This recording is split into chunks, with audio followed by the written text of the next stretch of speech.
अगर हमारा solar system planets का एक फ्लैट सर्कल है तो हमारे सोलर सिस्टम या इनफैक्ट हमारे सन के ऊपर क्या है और हमारे सन के नीचे क्या है। मतलब हम हमेशा लेफ्ट राइट सेंटर इन सब चीजों की सोचते हैं, लेकिन कभी हमने सोचा है कि सन के अगर ऊपर जाएंगे तो क्या मिलेगा या सन के नीचे जाएंगे तो क्या मिलेगा। ये सारे कॉन्सेप्ट्स अर्थ पर सिर्फ ग्रेविटी की वजह से एग्जिस्ट करते हैं, लेकिन अगर हम सोलर सिस्टम के प्लेन को एक रेफरेंस प्लेन मान ले तो उसके ऊपर और उसके नीचे खाली नहीं है। हमारा सोलर सिस्टम एक जाइंट बबल के अंदर है जिसे हम बुलाते हैं द हीलियोस्फीयर, और उस बबल के बाहर इंटरस्टेलर स्पेस शुरू हो जाता है एंड उसके भी और आगे billions of stars, billions of galaxies, billions of strange चीजें हैं। लेकिन अगर हम सबसे पास चीज बात करें जो सन के ऊपर या नीचे हो सकता है, वो है एक ऊर्ट क्लाउड, एक ऐसी जगह जहां पर बहुत सारे आइसी ऑब्जेक्ट्स हो सकते हैं। और ये जो ऊर्ट क्लाउड है वो इतना दूर है कि अगर आप सन से लाइट की स्पीड पर भी ऊर्ट क्लाउड तक जाने का ट्राई करें तो आपको 1 साल लग जाएगा वहां पहुंचने में। एंड अब आती है इंटरेस्टिंग बात, और जरा ध्यान से सुनिएगा,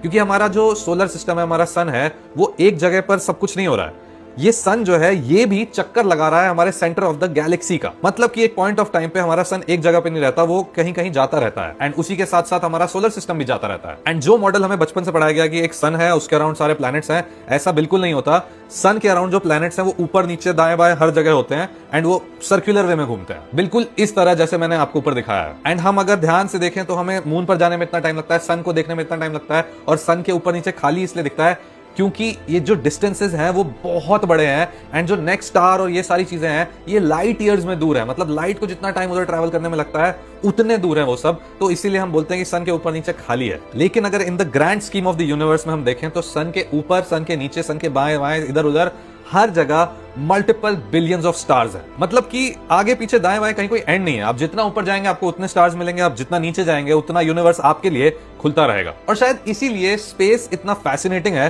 क्योंकि हर एक नए आंसर के साथ उससे भी बड़ा एक सवाल पैदा हो जाता है। एंड अगर आपको ऐसे सवाल और जवाब और ऐसी चीजें पसंद है तो प्लीज मुझे फॉलो कर लीजिए।